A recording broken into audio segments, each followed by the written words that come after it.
Have you ever wondered how a car earned the nickname Godzilla? Not because of its stature or its size, but because how it dominated nearly every race it entered.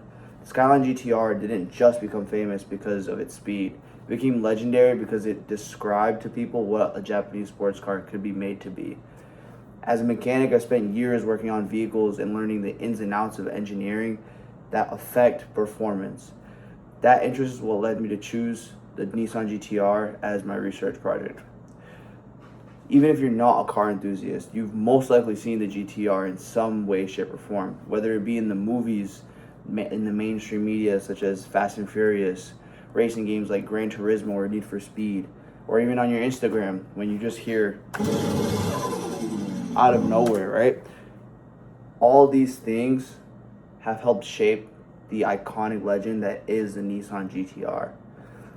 So today we're going to describe on how it became a legend, where it came from, and why it continues to influence performance today.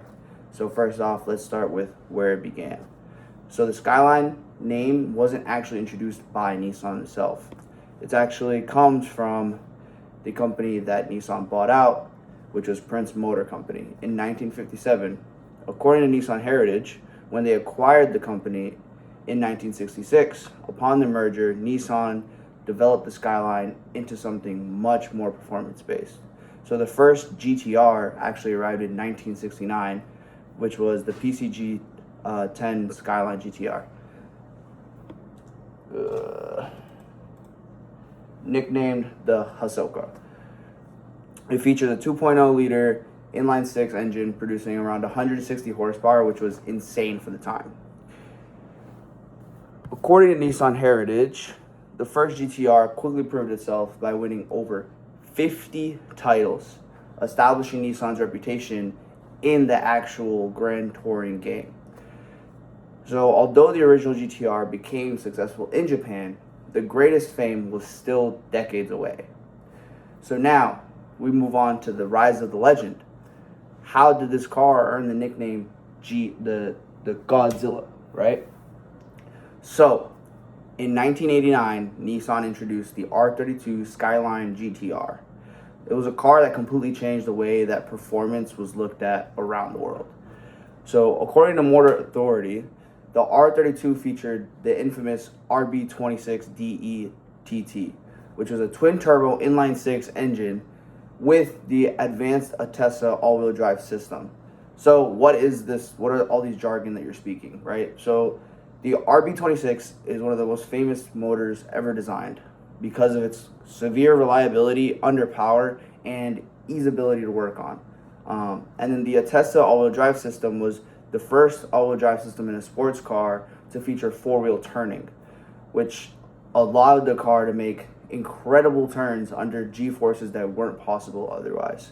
So with all this technology, the dominance was due to come. It ran a 29 consecutive win streak in the Japanese Touring Car Championship, and it dominated Australian touring car racing so completely that an Australian journalist nicknamed it Godzilla because it destroyed the competition. So its success also didn't stop in the track.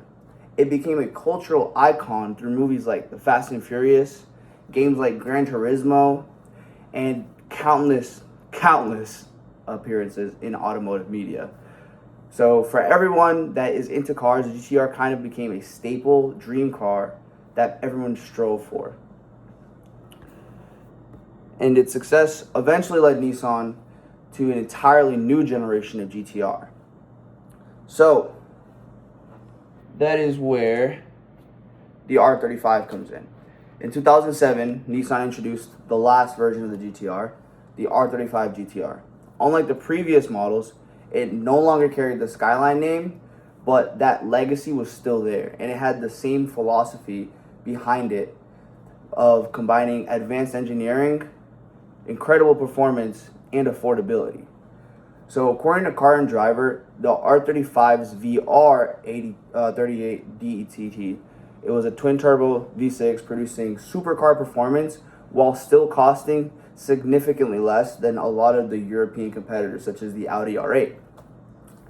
So it makes it one of the most viable platforms for taking over 2,000 horsepower, which nowadays is kind of the base for drag cars, right? In a lot of the supercar category. Though, along with that crazy amount of power capability and the all-wheel drive system that it has, it is a beast on both the track and in the street.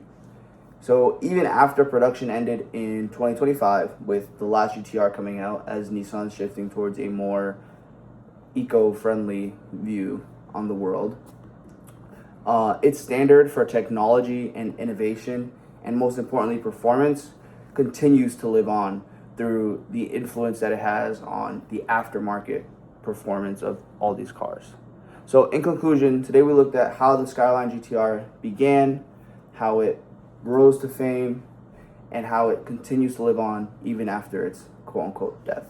Thank you.